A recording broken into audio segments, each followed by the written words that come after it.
Em nome do Pai, do Filho e do Espírito Santo. Amém. Pessoal, boa noite. A gente estava falando sobre o tripé da câmera aí com relação à nossa sociedade, né? Falando que o tripé da nossa sociedade é a religião, o direito romano e a família, né? E a igreja também tem um tripé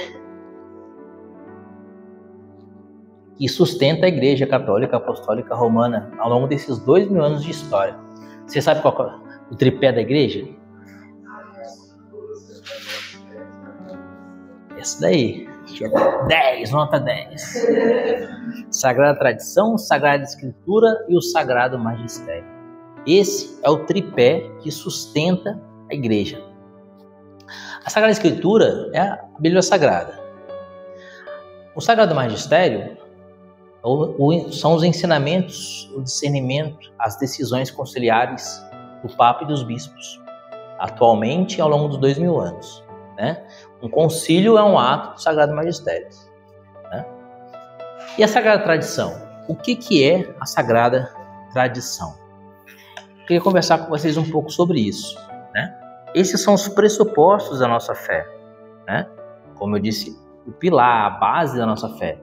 Sagrada Tradição, Sagrada Escritura e Sagrado Magistério. Hoje eu quero falar com vocês sobre a tradição. É sobre isso que essa é a nossa fé. Então é importante que a gente conheça. Antes de falar da Sagrada Tradição, eu quero trazer para vocês uma realidade que muitas vezes vocês se depararam e ainda se depararão.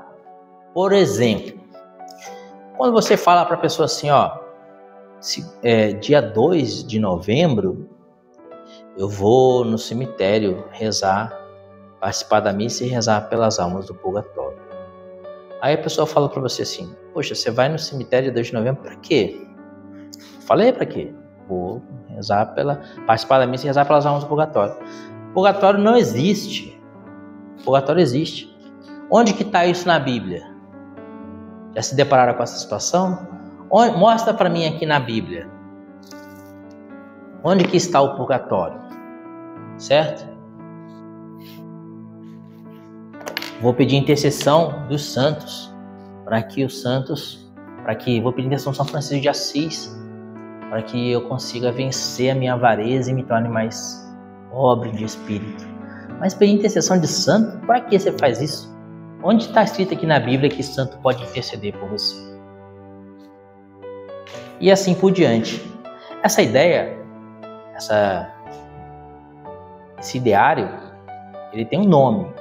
O nome disso é Sola Escritura. Vocês já ouviram falar disso? Sola Escritura? Somente a Escritura? Essa é uma ideia de Lutero. Lutero, ele dizia que somente a Escritura pode ser fundamento da fé.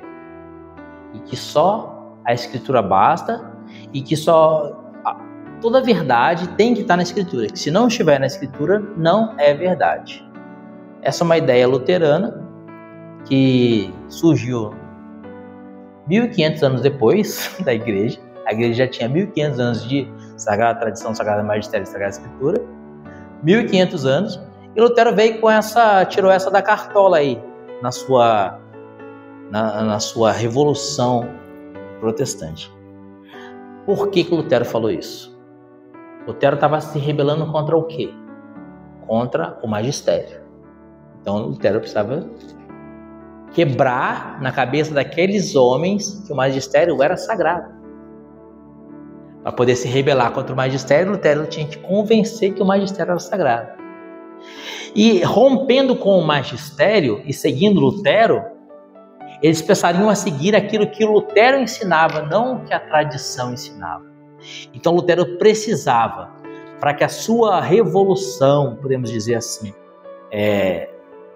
desse certo, as suas teses dessem certo e emplacasse, Lutero precisava anular no coração e na alma daquelas pessoas a sagrada tradição e o sagrado magistério. Então Lutero falou só a Escritura basta, certo?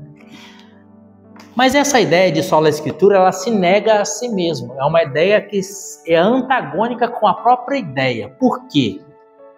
Se só a Escritura é fonte de fé, então na Bíblia tem que ter um texto escrito que só a Escritura é fonte de fé. Se na Bíblia não tem nenhum versículo dizendo só a Escritura é fonte de fé, então a ideia da sola Escritura se nega a si mesma. Outro ponto, quem que fez a Bíblia? A Bíblia ela não caiu do céu, capa preta, 3 fitilhas e uma letra dourada escrita, ela não caiu do céu assim. A Bíblia, ela foi discernida no seu Antigo Testamento e produzida e escrita no seu Novo Testamento pelos bispos da igreja. Por exemplo, o primeiro Papa São Pedro escreveu as cartas de São Pedro. São João Evangelista, que era bispo, escreveu o Evangelho de São João, primeira carta de São João, segunda carta de São João, terceira carta de São João e Apocalipse, 5 livros. São Paulo, que era bispo, escreveu diversas cartas e assim por diante. São Tiago. Então, todo o Novo Testamento foi escrito por bispos católicos. E foram nos concílios católicos que o sagrado magistério da igreja discerniu quais eram os livros inspirados e quais eram os livros profanos. Foi no concílio em que o sagrado magistério, de mãos dadas com a sagrada tradição, pôde discernir do Velho Testamento quais eram os textos que eram canônicos, que seriam canônicos, que estariam no cânon, e quais eram os textos apócrifos. Isso conduzidos pelo Espírito Santo. Então, a Sagrada Escritura, ela é fruto do magistério e da tradição. Então, como que você diz que só a Sagrada Escritura basta, se a Sagrada Escritura é filha do magistério? Negar o magistério é negar as Escrituras. Negar a Sagrada Tradição é negar a Escritura. Então, quando alguém disser para você assim, ó, onde que está isso na Bíblia? Aí você pergunta para a pessoa, então você só crê naquilo que está na Bíblia? A pessoa fala, só crê naquilo que está na Bíblia. Aí você pergunta para ela, só o que está na Bíblia é verdade? Ela vai falar, só o que está na Bíblia é verdade. Nada que é verdade está fora da Bíblia. Então me mostra na Bíblia um versículo que fala que somente a Escritura é fonte de fé. Pode? Na Bíblia está escrito que tirar a Bíblia do céu, colocar a Bíblia. Tudo que tirar deste livro, tudo que colocar neste livro, certo?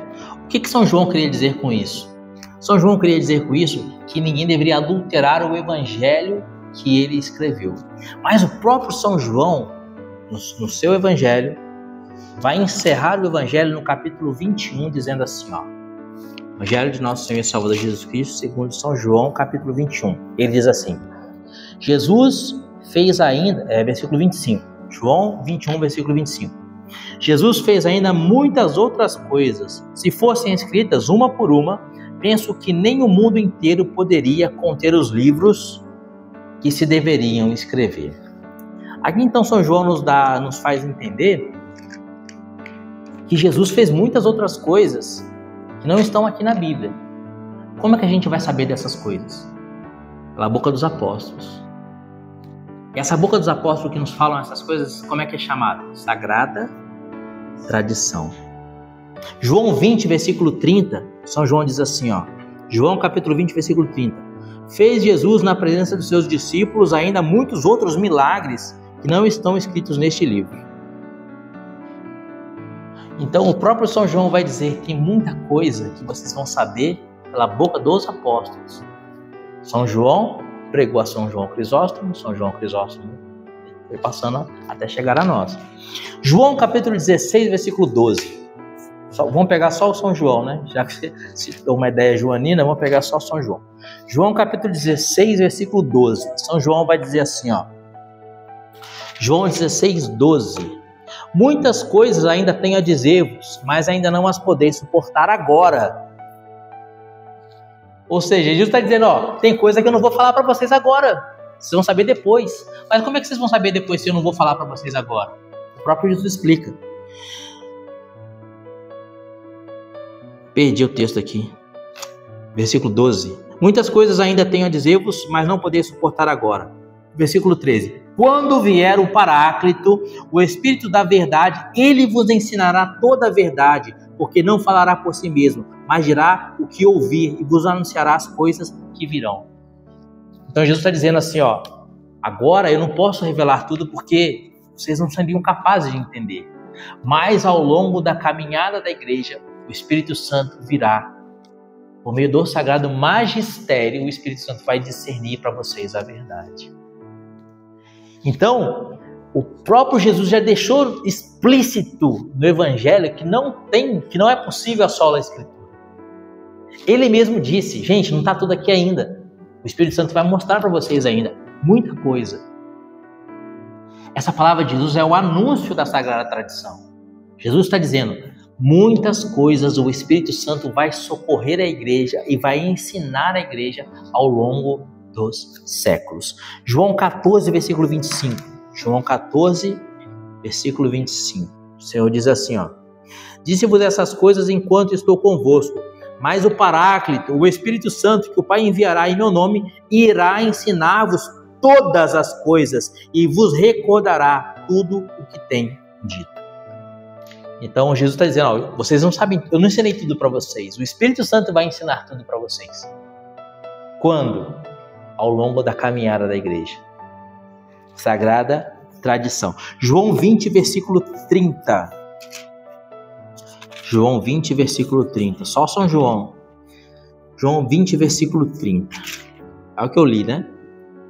Jesus fez na presença dos seus discípulos ainda muitos outros milagres que não estão escritos neste livro. Então, gente, o que Jesus está dizendo aqui? A igreja, depois da minha ressurreição e ascensão aos céus, a igreja vai ser fundada de fato, vai ser inaugurada de fato em Pentecostes. A partir de então, o Espírito Santo há de conduzir essa igreja até a minha segunda vinda gloriosa. Como é que a gente chama isso na igreja? Essa condução que o Espírito Santo dá à igreja até o final dos séculos. Isso é um dogma de fé, inclusive. Como é que a gente chama isso? Você sabe, não? Quem se arrisca? É a infabilidade papal. A infabilidade papal. O que é infabilidade papal? Infalível. O Santo Padre, o Papa, quando ele fala ex cátedra, ele é infalível em doutrina. Ex cátedra, como Papa, ele é infalível em doutrina. Por que o Papa é infalível em doutrina? Porque é o Espírito Santo que conduz a doutrina da igreja ao longo dos séculos. O Papa falou que ia chover, não choveu. Então o Papa errou. O Papa é infalível em doutrina, como magistério, entendeu? Então se o Papa torce lá, o Papa é argentino, né? O Papa Francisco. Não sei o time que ele torce, eu estou falando aqui. Se ele torce pro Boca Juniors e falou que o Boca Juniors ia ganhar de 4-0 lá do outro time e o Boca Juniors perdeu, ela quer falar, o Papa falhou, o Papa não é infalível.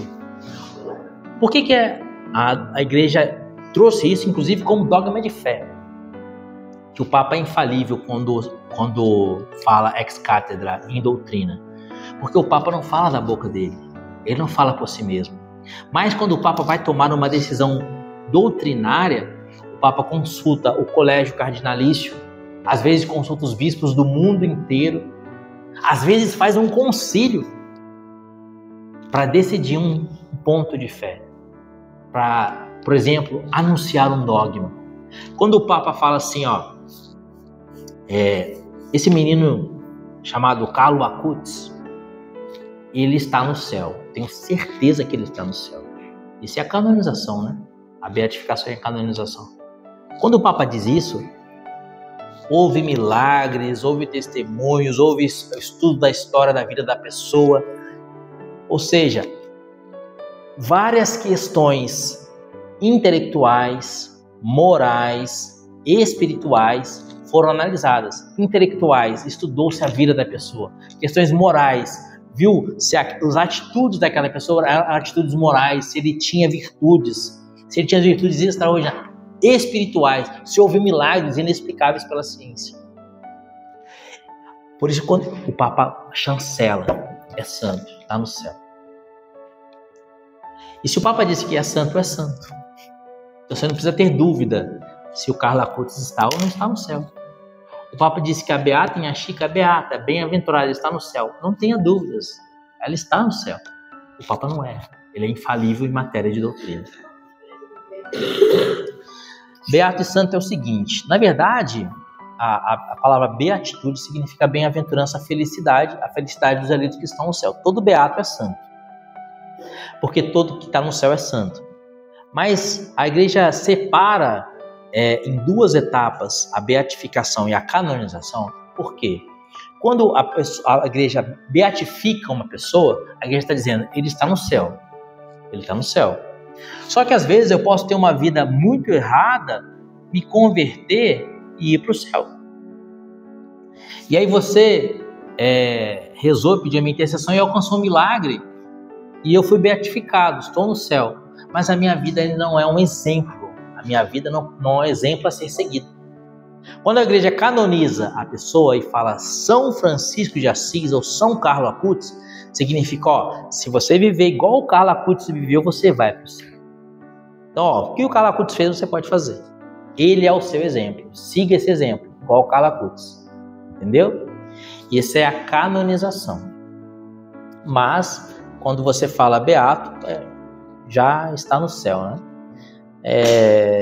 Na verdade, são alguns processos, né? Primeiro, a pessoa é reconhecida como servo de Deus, depois como venerável, depois como beato e depois como o Padre Léo é servo de Deus. Então, o Padre Léo é servo de Deus, está no processo. Quem sabe um dia ele vai ser canonizado. O autor da Imitação de Cristo, Padre Tomás de Kempis, é venerável. Já está nesse processo de venerável e assim por diante. Mas para ser isso tem que ter um milagre associado a essa pessoa? Servo de Deus, primeiro eu quero fazer um processo de beatificação, de canonização para tornar a Renata santa. Então eu vou começar a estudar a vida da Renata. E aí, estudando a vida da Renata, eu percebi que a Renata serviu a Deus. Então, a vida dela foi uma vida de serviço a Deus. Ela dedicou a vida dela a Deus. É o primeiro passo. Serva de Deus. Entendeu? O Padre Leão serviu a Deus, não dedicou a vida dele a Deus, foi fundador da comunidade de Betânia, etc. Então, servo de Deus. Será que a vida dessa pessoa é uma vida que a gente deve venerar? Será que ela fez coisas que são dignas de veneração? Puxa, a Renata converteu um monte de jovem lá na faculdade, um monte de jovem que estava com a mente comida pelo comunismo. Graças a Renata, se converteu, se tornou padre, se tornou freira, se tornou pai de família. Realmente, o trabalho dela na escola é digno de ser venerado. Então ela é venerável. Entendeu? Mas será que ela está no céu? Então vamos agora esperar o céu responder se ela está no céu por meio de um milagre. Então vamos pedir a intercessão da Renata para curar o câncer de uma pessoa. E aí a gente reza e a pessoa é curada do câncer. E a ciência não explica aquela cura, que era uma cura impossível, a pessoa estava na fase final, já o médico já tinha desenganado, já tinha metástase para tudo quanto é órgão, e a pessoa ia morrer. Mas de repente, da noite para o dia, todas as metástases desapareceram, todo o tumor desapareceu. Inexplicavelmente, de terça para quarta, a pessoa amanheceu quarta-feira completamente curada daquele câncer. E a ciência não explica isso, é um milagre. Então, com esse milagre, a Renata será elevada à categoria de beata da igreja. E aí vai se estudar todos os escritos, tudo que ela fez, tudo que ela escreveu, todos os e-mails que ela mandou, todos os textos que ela escreveu, todas as mensagens de WhatsApp, tudo que ela fez, para ver se não tem nenhum erro teológico. E se a gente estudar tudo erro teológico, e se estudamos tudo que ela escreveu, tudo que ela fez e ver que realmente a fé dela era uma fé católica, então ela está apta a ser santa. Mas será que o céu quer que ela seja santa? Vamos esperar um milagre. E aí o céu responde com mais um milagre. E aí a gente canoniza. E a gente não, né? É gente. O Papa então canoniza a Renata. Santa Renata do Cataguá. Rogai por nós. É vontade de Deus. Deus disse, sede santos como o Senhor teu Deus é santo. Esse é o desejo de Deus para você. É difícil. A porta é estreita, mas vale a pena. Santa Renata do Cataguá. Quem sabe um dia, né? Santa Tati do... Você mora onde mesmo? Marlene. Santa Tati do Marlene Miranda, rogai por nós.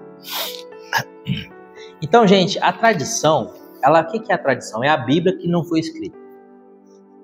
A gente pode dizer que a Sagrada Tradição é a Bíblia que não foi escrita. A Sagrada Tradição, ela é a vida da igreja. A missa que a gente reza, a missa que a gente participa, é a mesma missa, com as mesmas palavras que os apóstolos celebravam. Se você pega lá na carta aos Coríntios, São Paulo fala: Jesus na última ceia tomou o pão, elevou, deu graça, distribuiu aos seus discípulos, dizendo: tomai todos. É as mesmas palavras que o Padre celebra hoje. São as palavras que São Paulo escreveu. É o que Jesus disse. É o que Jesus fez. É a mesma missa. Ao longo desses 2000 anos de história. Então a missa, as devoções, a crença no purgatório, tudo isso é fruto da tradição. As práticas de piedade, rezar o terço, é fruto da tradição. Fazer a liturgia das horas, é fruto da tradição. Fazer a Lexio Divina, é fruto da tradição. Então o que a gente vive na igreja hoje, pedindo intercessão dos santos, rezando para São Miguel, fazendo a quaresma de São Miguel, sendo devoto dos santos anjos, devoto do anjo da guarda, rezando o terço, tudo isso é fruto da sagrada tradição. A nossa fé, um dos frutos mais concretos, a gente pode dizer assim, da sagrada tradição, é o símbolo dos apóstolos e o credo niceno-constantinopolitano. O símbolo dos apóstolos é aquele credo que a gente reza normalmente na missa dominical, e a gente reza antes do terço. Creio em Deus Pai Todo-Poderoso, Criador do céu e da terra. Esse é o símbolo dos apóstolos. Ali tem os pontos principais da nossa fé. O credo niceno-constantinopolitano é um credo que foi iniciado, a formulação dele foi iniciada no Concílio de Nicéia e concluído no Concílio de Constantinopla. Por isso, niceno-constantinopolitano. É o credo mais elaborado, em que ele traz detalhes, por exemplo, da pessoa de Jesus. Detalhes da pessoa do Espírito Santo, né? Deus de Deus, falando de Jesus, Deus de Deus, luz da luz, Deus verdadeiro de Deus verdadeiro, gerado, não criado, consubstancial ao Pai, por ele todas as coisas foram feitas. Esse é o credo niceno-constantinopolitano. Esse credo niceno-constantinopolitano e o credo símbolo dos apóstolos, que são o resumo da nossa fé, eles são frutos da tradição. Por exemplo, houve uma heresia na igreja que negou a divindade de Jesus, que negou que Jesus era Deus. Essa heresia foi superada pelo Concílio de Nicéia e o Concílio de Constantinopla, quando trouxe um só Deus, Deus verdadeiro, de Deus verdadeiro, gerado, não criado, consubstancial ao Pai. Isso foi resposta a essa heresia, para dizer: Jesus é Deus, 100% Deus, totalmente Deus. E assim o magistério da igreja no concílio confirmava a tradição que dizia que Jesus é Deus. E confirmava o quê? As escrituras que diziam que Jesus é Deus, quando São João começa o seu evangelho dizendo: no princípio era o verbo estava em Deus, e o verbo era Deus. Por ele todas as coisas foram feitas. João capítulo 1. Onde Jesus mesmo dizia: antes que Abraão fosse, eu sou.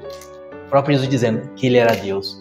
Então você vê a sagrada tradição, a sagrada escritura e o sagrado magistério mostrando a divindade de Jesus. Isso é fé católica. Isso é fé católica.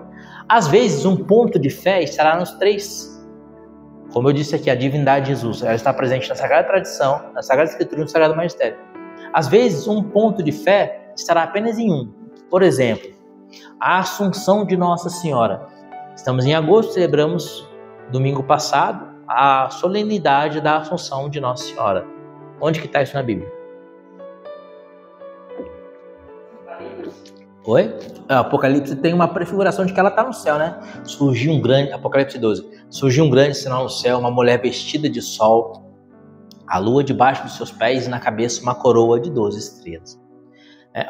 Mostra que ela está no céu, mas não fala assim, ela foi assunta aos céus. Apocalipse não fala isso, né? Fala que ela está no céu. A assunção de Nossa Senhora aos céus, a tradição da igreja diz que quando Nossa Senhora passou pela sua dormição, Santo Afonso Maria de Ligório vai dizer no livro Glória de Maria que Nossa Senhora passou pela morte porque em tudo ela conformou a vida dela à vida de Jesus. E assim como Jesus morreu, também Deus Pai quis que também ela experimentasse a morte. Só que a diferença é que a morte de Nossa Senhora foi uma morte doce, suave. Porque a angústia da morte do ser humano é a angústia de se saber pecador e de ter uma dúvida se alcançará o céu ou não. Nossa Senhora não tinha essa dúvida, né? Ela sabia que ela era santíssima. Ela sabia que ela ia para o céu. Né? E às vezes o pecador, quando morre, ele tem uma dúvida. E se não tiver nada do outro lado? E se eu cair no nada? E se não tiver eternidade? É uma tentação. Nossa Senhora não teve essa dúvida. Ela sabia que ela ia para o céu. Ela sabia que existia o céu. Porque ela era uma santa de 7 moradas, ela viu o céu. O céu, ela via o céu. Ela era uma santa de 7 moradas. Santíssima, né? Se são 7 moradas, Nossa Senhora era da 8ª morada, podemos dizer, por assim dizer, ou da 12ª. Santa Teresa fala de 7 moradas, né? Nossa Senhora vai além disso. Então Nossa Senhora teve uma morte tão suave que a igreja chama de dormição. Por isso que ela é Nossa Senhora da Boa Morte. Porque a morte de Nossa Senhora foi tão suave que ela sabia que ia para o céu, ela desejava, né? Desejava a morte. Se São Paulo já desejava a morte, São Paulo vai dizer assim: para mim o viver é Cristo e morrer é lucro. Se São Paulo já desejava a morte, porque ele sabia que ele era santo e queria ir para o céu, quanto mais Nossa Senhora. Então ela passa por essa morte que a igreja chama de dormição, uma morte muito suave. E a tradição vai dizer que quando os apóstolos deixaram Nossa Senhora no sepulcro, em cima de um corpo dela, em cima de uma pedra, e quando eles voltaram, estavam indo embora do sepulcro depois do sepultamento de Nossa Senhora, eles viram uma grande luz saindo do sepulcro. Eles viram uma grande luz. E eles olharam para essa luz e viram Nossa Senhora saindo do sepulcro e subindo aos céus, levada pelos anjos. E aí eles foram ao sepulcro e o corpo dela não estava mais no sepulcro. E aí eles entenderam que ela ressuscitou e foi assunta aos céus. Essa pedra que Nossa Senhora esteve, o corpo dela esteve, até hoje, no ano 2024, essa pedra está lá para ser venerada e ela emana um óleo. Sai um óleo dessa pedra. No ano de 2022 eu fui ungido com essa pedra, o óleo dessa pedra, o óleo da pedra da Assunção de Nossa Senhora. Um amigo meu, Eugênio, foi à terra, fez uma peregrinação e trouxe um pouco desse óleo, o óleo dessa pedra, onde esteve o túmulo de Nossa Senhora, onde o corpo de Nossa Senhora esteve antes de se ressuscitar, e ele me ungiu com esse óleo. Interessante que ele me ungiu com esse óleo e meses depois que ele me ungiu com esse óleo da pedra onde esteve o corpo de Nossa Senhora, meses depois eu me consagrei a Nossa Senhora pelo método de São Luís de Maria Grignion de Montfort, como escravo de amor de Jesus por Maria. Ingressei no apostolado mariano, que era um grupo de missionários que pregava a devoção e a consagração a Nossa Senhora.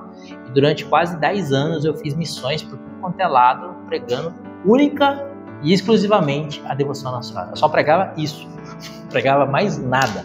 Eu só pregava a devoção e a consagração a Nossa Senhora. E aí na diocese lá de Volta Redonda, onde eu morava, qualquer retiro, qualquer encontro, qualquer coisa, formação que era sobre a devoção a Nossa Senhora, ele chamava a gente do apostolado e a gente só pregava isso. Viajava em outras dioceses, viajava para Minas, viajava aqui para São Paulo, só pregando a devoção a Nossa Senhora. E eu entrei nesse grupo de pregadores depois que eu fui ungido com a pedra onde teve o corpo de Nossa Senhora antes de ser assunta aos céus. Então, é uma grande alegria, né? Não é à toa que minha filha chama Maria, né, Maria? Em homenagem à Santíssima Virgem.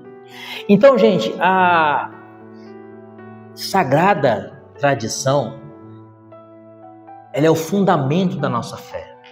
Por exemplo, a gente tem imagens na igreja, né? E a pregação contra as imagens é muito comum naqueles que pregam a sola escritura, né?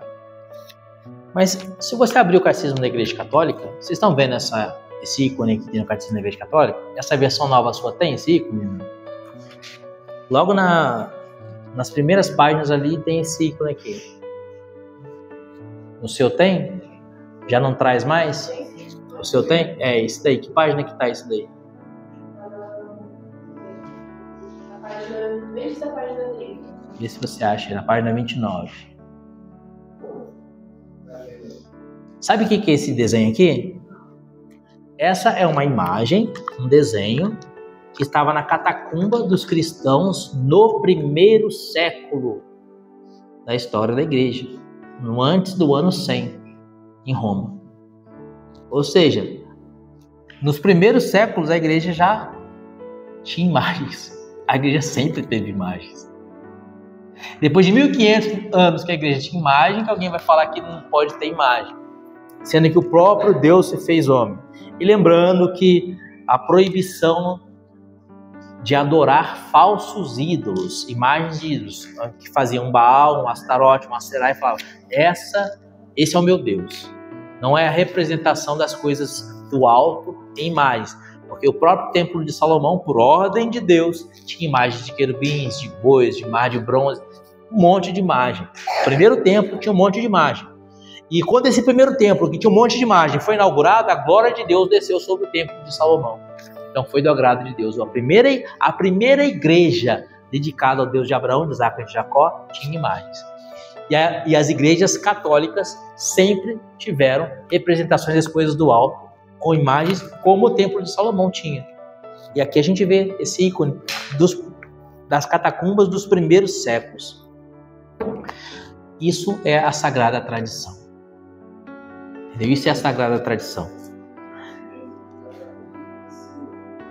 Catacumba de Santa Priscila, né? Tem um ano aí, não? Eu acho que é, se não... século III, então por volta do ano 200 e pouco.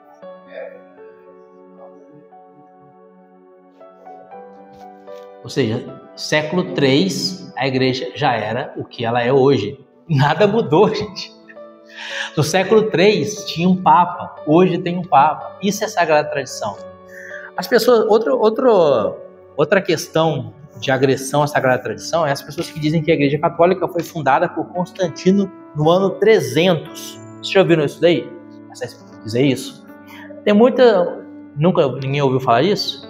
Tem muita gente que diz que a igreja católica, apostólica romana, não foi fundada por Jesus. Em Mateus 16... Constantino? É, Constantino.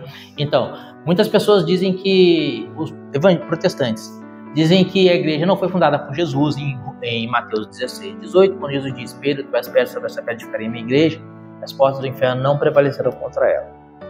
Ali a gente crê que Jesus fundou a igreja em Pedro, Mateus 16, 18, e inaugurou a igreja, abriu as portas para a igreja começar a trabalhar em Atos Apóstolos capítulo 2. Que Pedro já faz a primeira pregação, já converte 3.000 pessoas e já batiza todo mundo. Ali começou os trabalhos, né? Começaram os trabalhos, não parou nunca mais, né? Mas as pessoas dizem, não, antes era só os cristãos, né? Era só os cristãos. A igreja católica foi fundada por Constantino.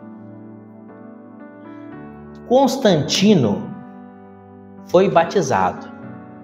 Quem batizou Constantino, vocês sabem? O Papa.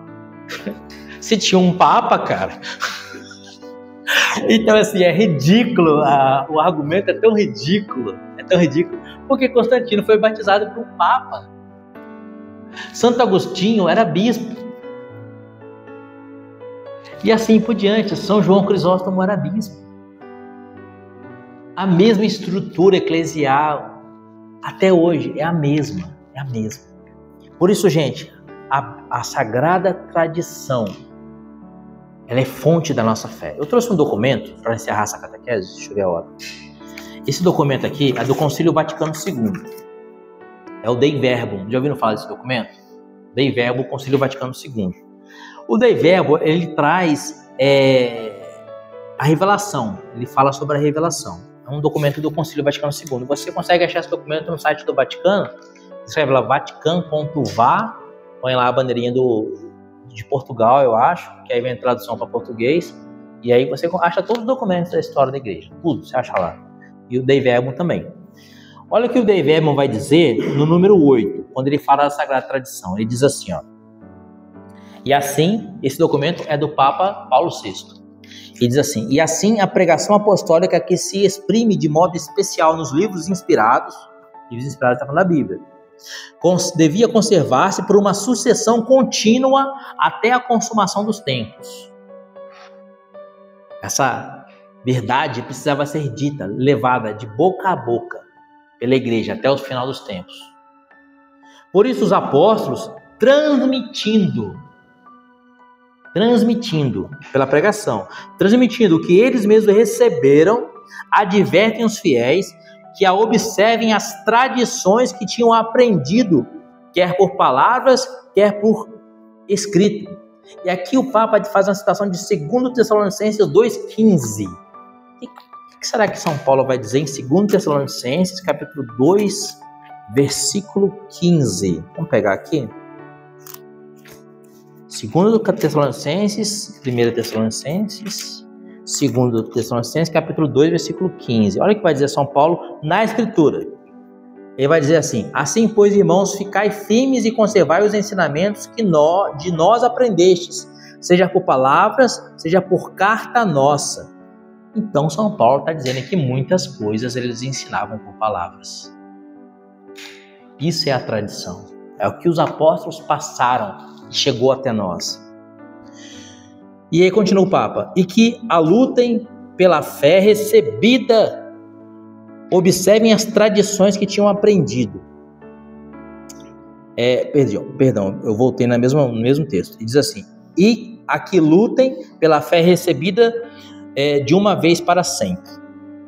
Ora, o que foi transmitido pelos apóstolos abrange tudo quanto contribui para a vida santa do povo de Deus e para o aumento da fé. E assim a igreja e a sua doutrina, vida e culto, perpetua e transmite a todas as gerações tudo aquilo que ela é e tudo quanto acredita. Então aqui o Papa está dizendo que o que a igreja é e o que a igreja acredita chegou a nós pela Sagrada Tradição. Se não fosse a Sagrada Tradição, a gente não ia ter nem Bíblia, gente. Quem que falou para vocês que a Bíblia é sagrada? A tradição e o magistério. Por que essa palavra aqui está há 2000 anos com a gente? Porque a tradição e o magistério falaram que essa Bíblia é sagrada. Se você não tivesse ouvido, não tivesse passado de boca a boca, você deve observar, ler, meditar a Sagrada Escritura, você não teria a Bíblia como sagrada. Por que a gente não tem o Alcorão como sagrado? Porque o Sagrado Magistério não diz que o Alcorão é sagrado. Porque a Sagrada Tradição Católica não diz que o Alcorão é sagrado. Entendeu? Tudo que a gente tem vem da tradição. A tradição é a mãe da igreja. E o Papa continua: essa tradição apostólica progride na igreja sob a assistência do Espírito Santo. Lembra que Jesus vai dizer em João? O Espírito Santo vos ensinará todas as coisas. Com efeito, progride a percepção tanto das coisas como das palavras transmitidas, quer mercê da contemplação e estudo dos crentes que as meditam no seu coração. E aqui eu vou pegar uma afirmação do 3º parágrafo do número 8º, em que o Papa diz assim: afirmações dos Santos Padres testemunham a presença vivificadora dessa tradição, cujas riquezas entram na prática e na vida da igreja, crente e orante. Mediante a mesma tradição, conhece a igreja o cânon inteiro dos livros sagrados. O que o Papa está dizendo aqui? Que a gente só tem Bíblia porque tem tradição. Mediante a tradição, a igreja conhece o cânon inteiro dos livros sagrados e a própria Sagrada Escritura. Entende-se nela mais profundamente e torna-se incessantemente operante. O Papa está dizendo o quê? É o que eu disse. Sem Bíblia, sem tradição, não teria Bíblia. A Bíblia é fruto da tradição e do magistério. Então, gente, somos católicos, cremos naquilo que ensina a Santa Igreja. E a Igreja tem 3 pilares: Sagrada Tradição, Sagrada Escritura, Sagrado Magistério. Aconselho vocês a lerem o Dei Verbum, é um documento bem pequenininho. Eu imprimi aqui, deu 5 páginas. Depois no site do Vaticano vai ter 7 páginas, mas são notas de referência. Aí eu tirei as notas de referência. O texto propriamente dito, ele deu 5 páginas. Ele foi escrito pelo Santo Padre Papa Paulo VI no ano de 1965, e aqui ele traz meditações sobre os fundamentos da nossa fé: Sagrada Tradição, Sagrada Escritura e Sagrado Magistério. Leiam Dei Verbum. Se tiverem dúvida, a gente conversa. naquela semana em que o padre Patrick vai fazer a formação para os catequistas e vocês vão ficar com uma tarefinha de casa, adivinha qual vai ser a tarefinha que precisa fazer? Adivinha?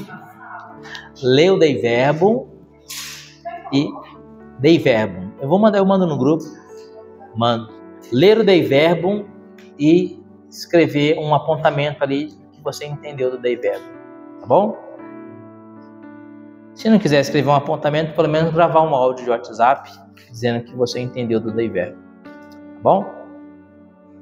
Guardemos a nossa sagrada tradição, porque a nossa sagrada tradição não é a tradição de um time de futebol.